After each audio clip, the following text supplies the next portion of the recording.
What up? Yeah, we are officially back to old school holding the phone style videos because if you saw my story at Dreamcon.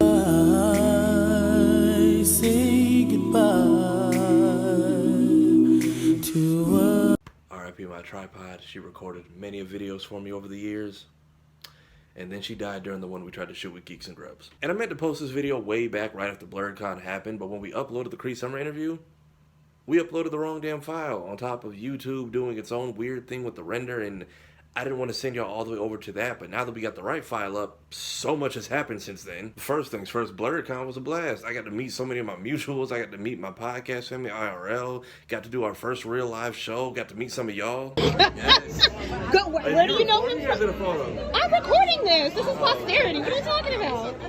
But yeah, nah, keep pushing, bro. Like, I enjoy your content. Dog, I appreciate that so much, dog, for real. Sorry. Can I get a photo with? Yes. Hell yeah. Yo, I know you. I follow you on Facebook. Hey. Love, bro. I really do, bro. Hell yeah. I appreciate it. However, before I get into this, I just want to say on behalf of all black-owned conventions, most of the issues that we or y'all end up having at these spaces, it's not the con, it's the venue. Not the con, it's the venue. 3 times so it sticks to your subconscious mind. It ain't the con, it's the venue. Remember I said that because I'm going to come back to that part later. Moving on to Dreamcon. Man, was this a way to murder my imposter syndrome. By the way, thank you fanbase for sending me his press to both places and DragonCon this upcoming weekend. But I got to meet all my friends from the app for the first time in real life. Me and my brother's first road trip, his first time meeting his Xbox friends IRL. And y'all saw I had the mob with me this weekend and we was all over the place. I got to meet so many mutuals, got to meet Carl Jones and Love Jones in person and interview them again. Got to link with my boy Cleo Thomas again. Finally got to meet my man Cloudie McDoom. By the way, I'm in his Sora vs. Dreamcon video if y'all want to go check that out. And then when I tell y'all I was the bridge building gardener that weekend because everyone got their flowers. Including me. Bro, the amount of y'all that was stopping me for pictures in the hallway, in Artist Alley, in the streets. One of y'all brought me presents. I'm not gonna say y'all made me cry. But y'all did get a thug tear at your boy. Maybe. But back to the reason y'all are here. If you want to see how the cons went, what I did, who I met, what I got to do, what I got to feature in, collab on, what I bought, all of that, I will leave an organized list of links in the description down below. Trust me, I'll make it easy for you. Otherwise, if you want the Cliff Notes version, just scroll the shorts page of my channel. You basically can get a recap of everything. But back to the topic at hand. So before Dreamcon confirmed it, my friends like to say I have the superpower called you know everybody. When in reality, it's more like I have a lot of lucky run-ins, and when I talk, for some reason, people listen. Even if they don't know me. And as some of y'all have pointed out over the years, me and Miss Summer have interacted on the internet. Like a lot.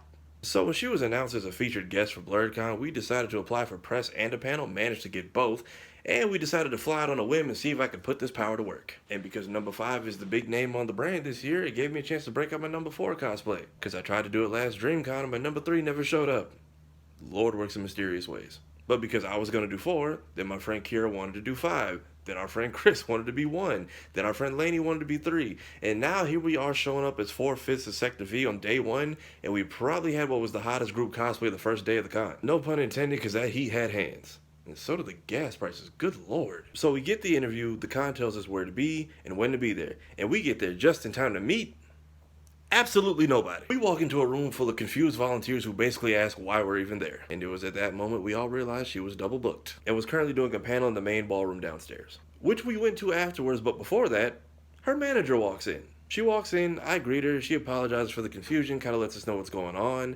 She asks if we can reschedule. I tell her it's no problem whatsoever. But then when she asks for someone to contact, being the bridge builder that I am, I alley-oop her to our main man, Chris. So I let them two hash up the details because he's the captain of the podcast crew. But we all basically personally reassured her that we will take whatever free time you can give us. One thing we are is accommodating, one thing we ain't is picky. And she seemed very appreciative and relieved with that info because we were half a day into the con and I could already tell she was stressed out. Now remember what I said earlier about it's not the con, it's the venue?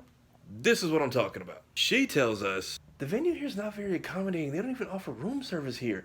She's not very demanding. All she wants is like oat milk and oatmeal. But when I asked if they could have someone bring it up, they just said, no, tell her to go down and get it herself. But I'm like, she can't. Now, if you've ever been to a convention, you know how many staff and security are usually surrounding the big name guest. Now, imagine telling someone of that status who's staying at your place of business, if you're hungry and feel the need to feed yourself, feel free to go down there amongst the general population. I'm sure you'll be just fine. It's also your only option. Moving on to day 2. We get our time, break out the K&D cosplay again, we walk in, and there she is, the queen herself. Now, yesterday when we talked to her manager, before I left the room, I said, just oat milk and oatmeal? Yeah. Bet. Now, being the southern bred boy that I am, hospitality comes to me naturally. Also, my mama raised me right. Plus, we gotta take care of our own, especially the OGs who we hold up as royalty in this community. So, give your folks a flower while they still here. So that first night, I was adamant about going to the CVS down the street, found the milk, got the last box of maple or brown sugar, and then 1 apple and cinnamon just in case you want a variety. Found a nice little baggie to put it all in so that when I finally greet her and meet her, this happened. I hand her the bag and I tell her, hey, we heard the venue wasn't taking care of you, so we decided to.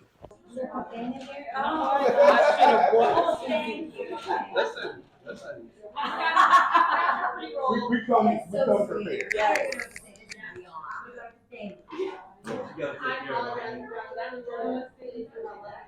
That's all right. You know, it's like when a brother says he's going to bring you flowers. I would have loved it.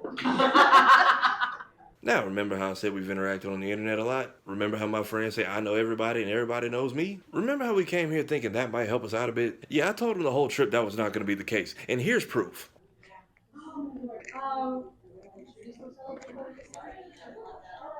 Go ahead. Tafari, bring her up the oatmeal.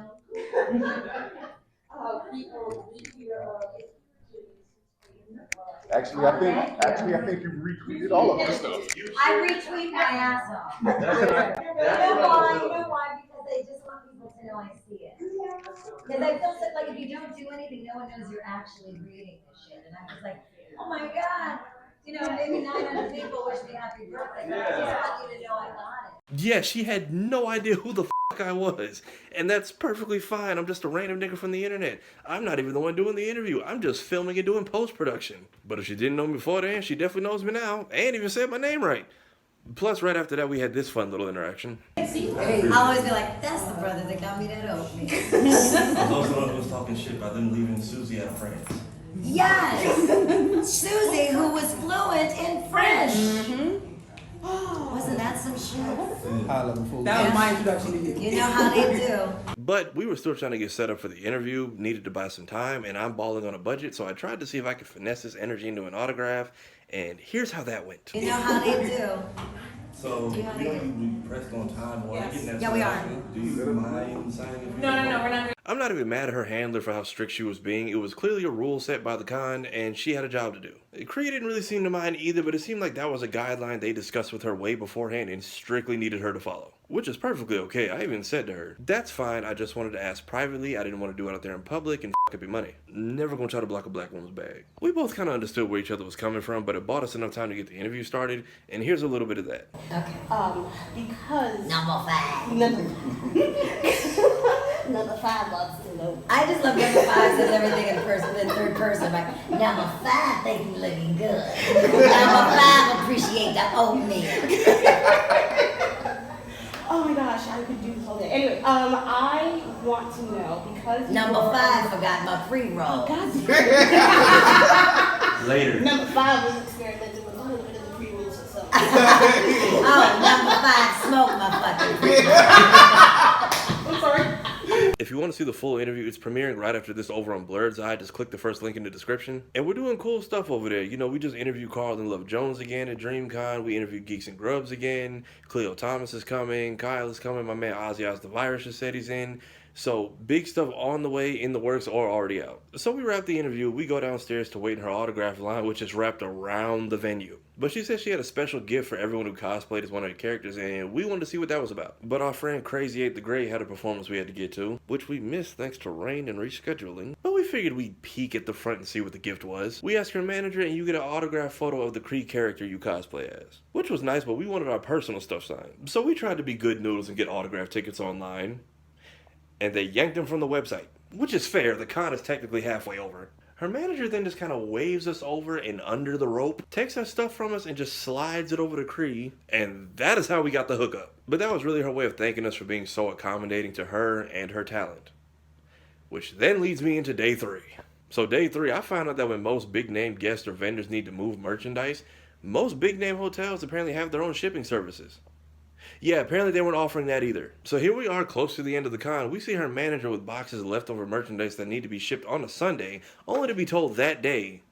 We don't do that here. So here we are huddled in a corner with our phones, trying to find shipping services on a Sunday in a city that none of us are familiar with, having to make an executive decision because every single thing we find closes within the hour. And then I don't know if her rental's big enough to load all that stuff. We might have to volunteer some of our cars to help her get everything out of there. I want y'all to understand, we are just regular people attending this con who happen to bump into this woman every time she needs a hand. Otherwise, I don't know what she was going to do in most of these scenarios. Thank God we run into our friend Navy, who actually works at the con. We were able to find him. He was able to get her taken care of and get all that handled off on the side. Again, it's not the con, it's the venue.